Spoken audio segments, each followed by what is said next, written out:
એક વ્યક્તિએ ફોન પર મને પૂછે કે મારે બિઝનેસ એનાલિસિસ કરવું હોય, કંપની અને સેક્ટરનું એનાલિસિસ કરવું હોય તો કેવી રીતે કરવું જોઈએ અને એનાથી શું ફાયદો મને મળી શકે છે.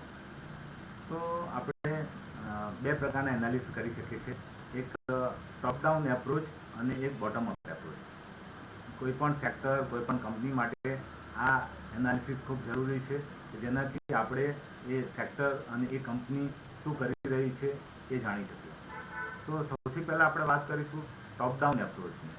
તો ટોપ ડાઉન એપ્રોચમાં કેવું છે કે વૈશ્વિક સ્તરે શું ચાલી રહ્યું છે એ સૌથી પહેલાં જોવામાં આવે છે કે વિશ્વના બજારો કેવા ચાલી રહ્યા છે, એમાં નેગેટિવ કંઈ ન્યૂઝ આવતા હોવાના કારણથી રિફ્લેક્ટ થતું હોય તો બતાવે છે. ત્યારબાદ એ વ્યૂ છે એ ઇન્ડિયન માર્કેટમાં આવે છે. વૈશ્વિક સ્તરના માર્કેટો પછી આપણે ઇન્ડિયન માર્કેટનો સ્ટડી કરીએ છીએ કે આપણા બજારો કેવા ચાલી રહ્યા છે. આપણા બજારો કન્સોલિડેશનમાં ચાલી રહ્યા છે, આપણા બજારો ટ્રેન્ડિંગ બજારમાં છે, આપણા બજારોમાં શું પરિસ્થિતિ છે એ જોવામાં આવે છે. ત્યાર પછી એ સેક્ટર કયું કામ કરી રહ્યું છે. ધારો કે આઈટી સેક્ટર હોય, ફાર્મા સેક્ટર હોય, બીજા સેક્ટર હોય, એ સેક્ટરનું પરફોર્મન્સ કેવું છે. એ સેક્ટરની અંદર આવેલી કંપનીનો અભ્યાસ કરવામાં આવે છે. ફોર એક્ઝામ્પલ, ટાટા સ્ટીલ તો સ્ટીલ સેક્ટર રિપ્રેઝેન્ટ કરે છે, ડૉક્ટર રેડ્ડી તો ફાર્માને રિપ્રેઝેન્ટ કરે છે, ઓએનજીસી તો ઓઇલ એન્ડ ગેસને રિપ્રેઝેન્ટ કરે છે. તો આ રીતે જુદા જુદા સેક્ટર, ઓટોમોબાઈલ વાત કરીએ તો ટાટા મોટર્સ છે કે આઈસર મોટર્સ છે, એ ઓટોમોબાઈલ સેક્ટરને રિપ્રેઝેન્ટ કરે છે. તો એ સેક્ટર પર્ટિક્યુલરલી કેવું કામ કરી રહ્યું છે.